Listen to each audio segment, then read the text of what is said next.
بسم اللہ الرحمن الرحیم۔ زمانے کا شکوہ نہ کرو بلکہ خود کو بدلو، کیونکہ پاؤں کو گندگی سے بچانے کا طریقہ جوتا پہننا ہے، نہ کہ سیر شہر میں قالین بچھانا۔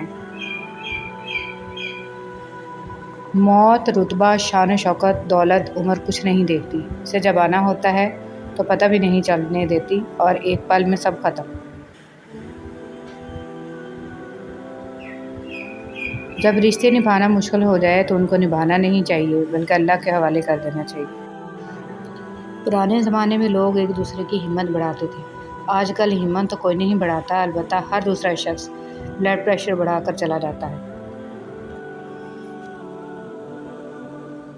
وہ کیا شاندار لمحہ ہوتا ہے جب بالآخر مٹی ہو جانے والا انسان مٹی پر سر رکھ کر اپنے رب کے سامنے اپنی عاجزی کا اعتراف کرتا ہے۔ تعلیم سے علی نکال دو تو تم رہ جاتے ہو اور تم کچھ بھی نہیں ہو، لیکن تعلیم سے تم نکال دو تو علی رہ جاتا ہے اور وہ علم کا دروازہ ہے۔ حضرت علی رضی اللہ تعالیٰ عنہ: اگر کوئی آپ کی فکر کرتا ہے تو اس کی قدر کرو، کیونکہ دنیا میں تماشائی زیادہ اور فکر کرنے والے بہت کم ہوتے ہیں۔ انسان کی عقل صرف اتنی ہے کہ اسے جانور کہا جائے تو ناراض اور شیر کہا جائے تو خوش ہو جاتا ہے۔ امام زین العابدین دعا سے پہلے فرمایا کرتے تھے: اے اللہ، میں دعا صرف اس لیے مانگتا ہوں کیونکہ یہ تیرا حکم ہے، ورنہ میں کون ہوتا ہوں تجھے مشورہ دینے والا کہ میرے لیے کیا بہتر ہے۔ سبحان اللہ۔ غرور کو دل میں داخل نہ کرنا ورنہ سارا کیا دھرا مٹی میں بدل جائے گا۔ حضرت ابوبکر صدیق رضی اللہ تعالیٰ عنہ۔ رسول صلی اللہ علیہ وسلم نے ارشاد فرمایا: جب اللہ تعالیٰ کسی بندے سے محبت فرماتے ہیں تو اسے نرم مزاج بنا دیتے ہیں۔ لقمان حکیم سے پوچھا گیا کہ زندگی میں موت سے تلخ لمحہ بھی کوئی ہو سکتا ہے؟ فرمایا: جب کوئی صاحب ظرف کسی کم ظرف کا محتاج ہو جائے۔ مجھ سے بہت سے لوگوں نے اپنا غم بانٹا اور اپنا درد سے بھرا دل ہلکا کیا، مگر خوشی بانٹنے کے لیے انہیں ہمیشہ مجھ سے بہتر لوگ مل گئے۔ رب عرش عظیم: جس طرح تو نے آسمان کو زمین پر گرنے سے روک رکھا ہے، اسی طرح شیطان کو مجھ پر مسلط ہونے سے روکے رکھنا، آمین۔ کچھ لوگ شفا جیسے ہوتے ہیں، بات کرتے ہیں تسکین ملتی ہے، لفظ کہتے ہیں تو مرہم لگتے ہیں۔ کچھ لوگ صرف لوگ نہیں ہوتے، وہ ہمارا علاج ہوتے ہیں، ہمارا سکون ہوتے ہیں۔ اللہ کے ہر فیصلے پر مطمئن رہیں، کیونکہ اللہ وہ نہیں دیتا جو آپ کو اچھا لگتا ہے، بلکہ اللہ وہ دیتا ہے جو آپ کے لیے اچھا ہوتا ہے۔ حضرت علی رضی اللہ تعالیٰ عنہ نے فرمایا: مشکلات ہمیشہ بہترین لوگوں کے حصے میں آتی ہیں، کیونکہ وہ اس کو بہترین طریقے سے انجام دینے کی صلاحیت رکھتے ہیں۔ یقین جانیے، کوئی کسی کے بغیر نہیں مرتا، بس ایک بے نام سی خلش، تھوڑی اداسی، کچھ سوکھے پھول، چند انکہے جملے اور بے جان سے ہم رہ جاتے ہیں، بس محبت نہیں رہتی۔ نماز فجر کے وقت سوتے رہنے سے معاشرتی ہم آہنگی پر اثر پڑتا ہے، کیونکہ اجسام کائنات کی نیلگی طاقت سے محروم ہو جاتے ہیں، رزق میں کمی اور بے برکتی آ جاتی ہے، چہرہ بے رونق ہو جاتا ہے۔ لہٰذا مسلسل فجر قضا پڑھنے والا شخص بھی انہی لوگوں میں شامل ہے۔ انسان کی آدھی خوبصورتی اس کی زبان میں چھپی ہوئی ہے۔ مجھے عاجزی میں وہ مزہ ملا کہ جو غرور تھا نکل گیا، یا اللہ تیری کرم کی ایسی ہوا چلی، میں گرتے گرتے سنبھل گیا۔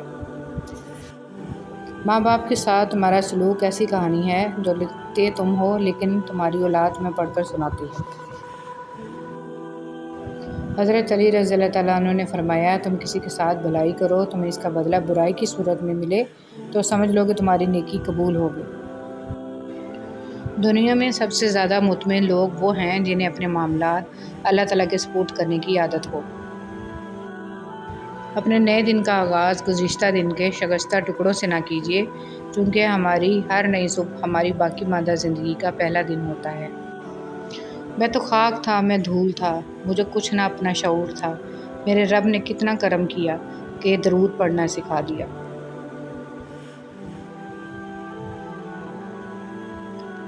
مشکل وقت میں دلاسا دینے والا کوئی اجنبی ہی کیوں نہ ہو، دل میں اتر جاتا ہے، جبکہ مشکل وقت میں کنارہ کر لینے والا کوئی اپنا ہی کیوں نہ ہو، دل سے اتر جاتا ہے۔ حسن بصری رحمۃ اللہ علیہ۔ اے میرے رب، مجھے توفیق دے کہ میں تیری ان تمام نعمتوں کا شکر ادا کروں جو تم نے مجھے اور میرے والدین کو عطا فرمائی، اور ایسا نیک عمل کروں جس سے تو راضی ہو، اور میری اولاد کو بھی نیک بنا کر مجھے سکھ دے۔ میں تیرے حضور توبہ کرتا ہوں اور تابع فرمان بندوں میں سے ہوں۔ اے اللہ، جو میرے مقدر میں نہیں لکھا اس کی کوشش اور تمنا میں مجھے مبتلا نہ کرنا، اور جو میرے تقدیر میں لکھ دیا ہے اسے میرے لیے آسان کر دینا۔